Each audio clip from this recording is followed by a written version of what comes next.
One of the cooler things that I've actually been learning about inside of Google, and I won't say this is anything that you're going to find online. This is kind of an internal procedure because we own an SEO firm and we've serviced thousands of clients really at this point.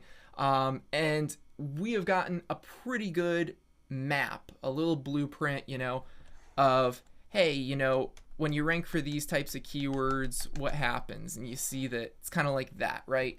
You have these types of lines. So we kind of know what's going on because we have so many different websites. And we've come to coin this idea as the Google Aggregate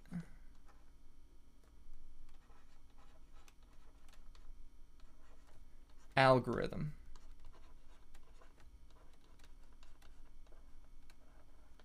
And the aggregate algorithm, quite simply broken down, deals with one main idea, is that, well, really there's a few ideas, and I should really just break those down, is that it doesn't want new sites. So when you're a new site, you just recently registered, this is not 2002, 2005, it's not even 2012.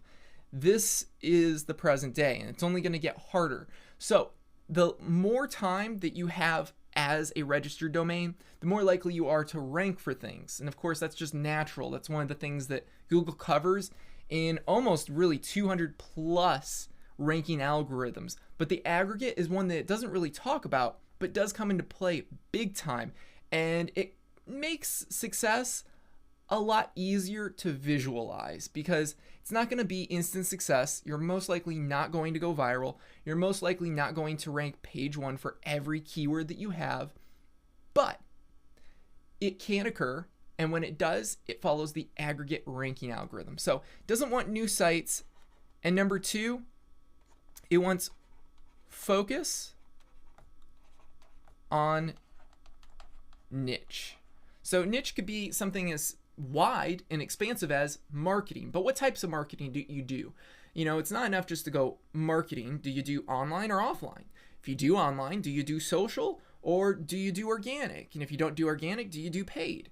And, from there, it deduces down even further. So you want to focus on niche. And the niche has a lot of different keywords that you can actually utilize to find really what you should be focusing on, because the more traffic there is, well, guess what?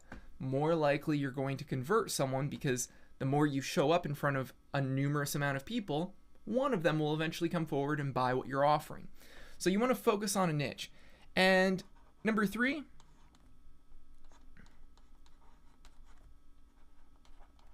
keywords,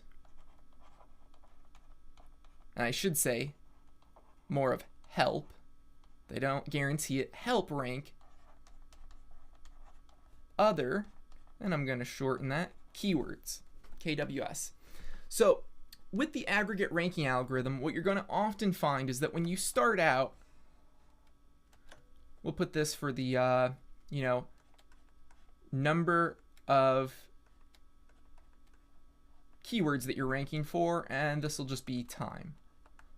So what you're going to find is that you kind of start off at nothing and then it goes like that. So what you're going to often see is that when you start ranking for 1, 2, 3 keywords on page one, you're then going to start ranking for even more keywords, and the increase in all of your rankings kind of goes up at this almost exponential rate, because when you're dominant and you're an authority inside of a niche and you're ranking for multiple terms, and say that I'm ranking for the keyword, I'll just erase that. I'm ranking for the word milk chocolate bar. So that's pretty specific, milk chocolate bar. And what I'm going to end up ranking for is, obviously I'm probably having a focus on chocolates or sweets or some sort of thing.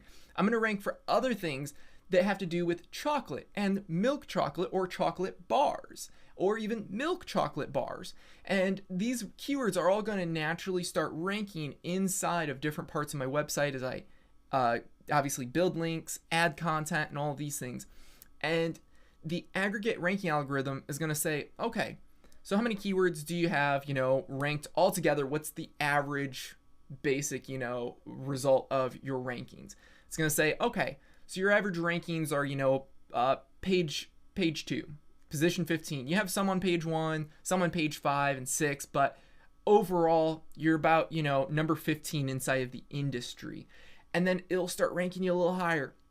And when you go up to number 14 or even 13, overall, this is all of your keywords combined, and it takes the average. Then it'll go up and it'll start saying, okay, you're much more of an authority now. So you're going to see even more of your keywords shoot up way higher. Those ones that were on page 6, now on page 2. Those ones that were on page 2, some are on page 1. And you're going to have still kind of an up down with your rankings, but overall, this is what's going to happen right here. It's going to end up being, up, down game, up, down, up, down, up, down, and then it goes like that, up, down, up, down. So it's the more keywords that you rank, and it kind of feels like, boy, isn't the game then stacked against me, or the deck is stacked against me? Yeah, it kind of is, but once you start doing the work to put in, they want to make sure that the people who deserve to be there stay there, because they're going to be delivering the best content. You're kind of, cream of the crop, you rise to the top. So that's exactly what Google does. So you're going to need to put out sometimes articles. You're going to need to build more links. And overall, as you start coming up in your rankings, it's going to be slow at first, but then it picks up and it starts to proceed and give you much higher rankings for all of your keywords in general. And like I said, you're going to rank for other keywords as well, ones that you didn't even try for, some that are completely out of, touch and you cannot rank for, like chocolate, just the keyword chocolate. If you tried to rank for that, you're going to be going up against Godiva, Dove, Hershey's, Nestle, which is a subsidiary of Hershey or vice versa. And, you just have all these huge mega corporations. But guess what?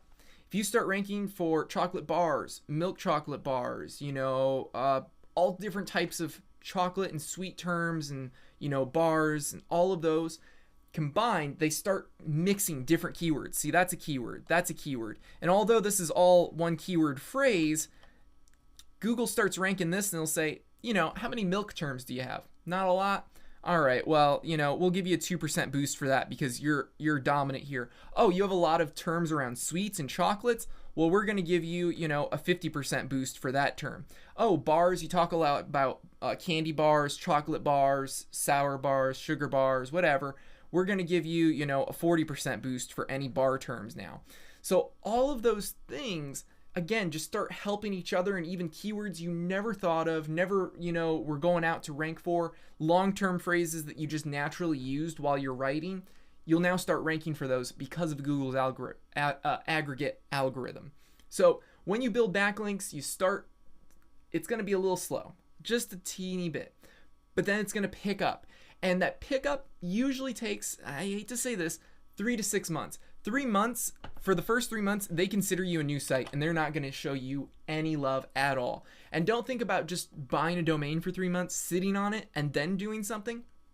It's 3 months of having freshly produced content. So it means you got to be in business, not making an article every day, but an article every few days, 3 or 4. And you need to be updating your website. It needs to be completely ready and launched. And sometimes what I love doing just to get Google going is I'll throw up a WordPress website and just throw up my first 5 pages. I won't fill in the content all perfectly, but just to get something up, because it starts the timer, the countdown. Like, okay, this isn't just a WordPress website with a template on it.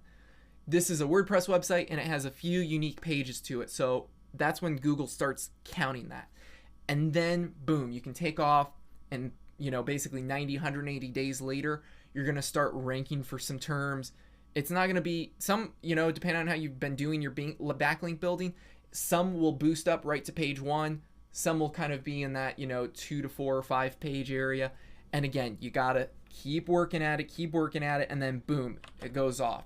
So you need to kind of look at success, not so much as, here you are, and it's not success and failure. There's not one or the other.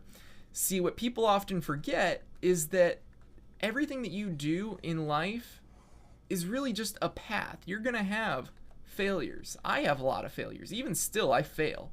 And I think that it's important that everybody knows that, because failure is a path to the eventual success you're going to have.